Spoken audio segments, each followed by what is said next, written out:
Hey, what's up guys? Very good evening. ફરીથી આપણે મળી રહ્યા છીએ વીકેન્ડ ઉપર. It Saturday evening, turning almost night, અને આપણે છીએ અત્યારે અમદાવાદ વડોદરા એક્સપ્રેસ વે પર. NE1 2005માં એક્સપ્રેસ વે બન્યો હતો. સરસ મજાનો છે, ક્વોલિટી હજી પણ એવી છે, અને આ એક માત્ર રોડ એવો છે ગુજરાતમાં જ્યાં ચલાવવાની સૌથી વધારે મજા આવે છે. નો વન્ડર હજી પણ બીજા ઘણા રસ્તા નવા બની રહ્યા છે અને બીજા ઘણા હાઈવેઝ છે, પણ આ હાઈવેની ક્વોલિટી એવી ને એવી છે. બાકી સરસ મજાનો શનિવાર છે, હનુમાનજીનો વાર છે, રામ નામની ધૂન ચાલી રહી છે બધે, સનાતનનો પરચમ લહેરાઈ રહ્યો છે. પણ તે અમુક જગ્યાએ સનાતનનો વિરોધ પણ થઈ રહ્યો છે, અને ખબર નહીં કેમ હિન્દુઓનો વિરોધ કરી રહ્યા છે એવું જોવા મળી રહ્યું છે.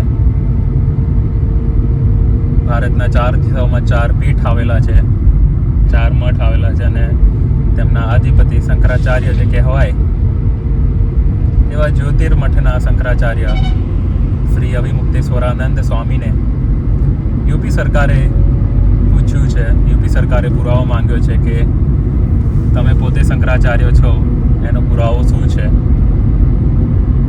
આ પહેલાં જે ઘટના બની હતી તેમાં કે તેમને માઘ સ્નાન માટે રોકવામાં આવ્યા હતા, અને તેનું કારણ એવું આપ્યું મેળા પ્રશાસને કે તેઓ પાલખીમાં આવ્યા હતા. પણ પાલખીમાં આવવાની શંકરાચાર્યની પ્રથા છે, વર્ષોથી ચાલી રહી છે.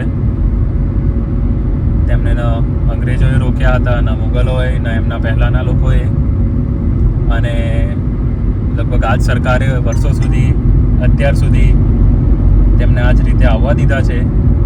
પણ લગભગ 2026માં ખબર નહીં, તેમનો મૂડ અલગ હતો કે સરકારના માણસો બદલાઈ ગયા, તેમની પાલખીને પ્રવેશવા ન દીધી. જ્યારે 2014માં તમે જોશો, 2014-15ની વાત છે, જ્યારે મેળા માટે શંકરાચાર્ય જઈ રહ્યા હતા, ત્યારે તેમની પાલખીની આગળ પોલીસ પ્રશાસન જોવા મળે છે, અને તેમાં પણ ઘોડેસવાર જોવા મળે છે. ગયા વર્ષે પણ તેમની પાલખીને ગંગા સ્નાન માટે જવા દેવામાં આવી હતી, જ્યારે એ જ શંકરાચાર્યજીને એક ઉદ્યોગપતિના પુત્રના લગ્નમાં આપણા PM નતમસ્તક થઈ પગે લાગે છે, ત્યારે તેમની જ પાર્ટીની સરકાર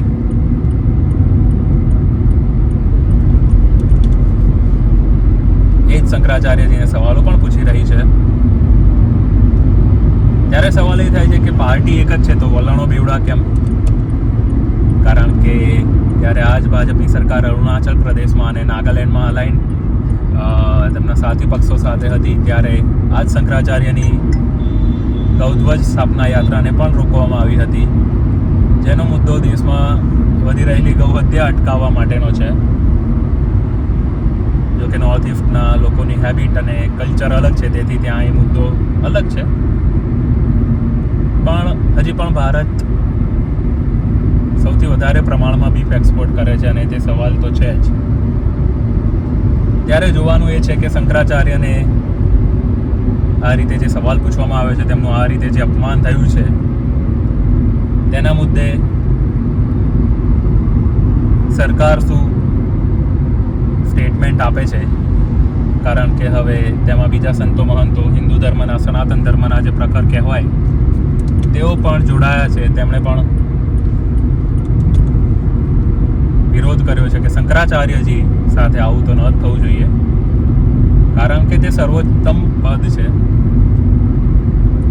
કદાચ એવું પણ હોઈ શકે કે જ્યારથી શંકરાચાર્યજીએ અધૂરા રામ મંદિરમાં પ્રાણ પ્રતિષ્ઠાનો વિરોધ કર્યો, ત્યારથી કદાચ તે રાજનેતાઓને ખટકવા લાગ્યા, કારણ કે રામ મંદિરની પૂજા થઈ હતી, પ્રાણ પ્રતિષ્ઠા થઈ હતી, ત્યારે આજ શંકરાચાર્યજી અને બીજા ઘણા બધા સંતો મહંતોએ, અખાડાઓએ તેનો વિરોધ કર્યો હતો. કારણ કે મંદિર અધૂરું હતું, અધૂરા મંદિરમાં તમે ભગવાનની પ્રાણ પ્રતિષ્ઠા ન કરી શકો, જે વર્ષોથી ચાલતી આવતી પરંપરા છે.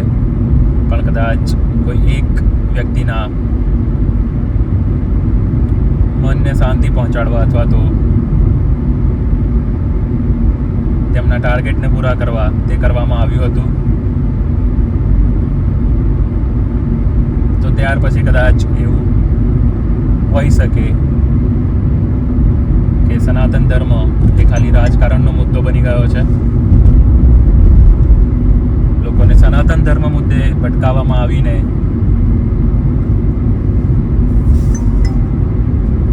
તેને ક્યાંક બીજે જ રસ્તે લઈ જવામાં આવે છે. ત્યારે ભક્તોએ જે અંધ બની રહ્યા છે, લોકો જે મૂર્ખ બની રહ્યા છે, તેમણે સમજી વિચારીને આ બાબતોએ મનોમંથન કરવું જોઈએ. બાકી તો હનુમાનજી જોવે જ છે. હનુમાન દાદા ચિરંજીવી છે. હનુમંત સદા સહાયતે. ફરીથી મળીશું આવા જ ડિસ્કશન સાથે. Till then, good bye, have a great day.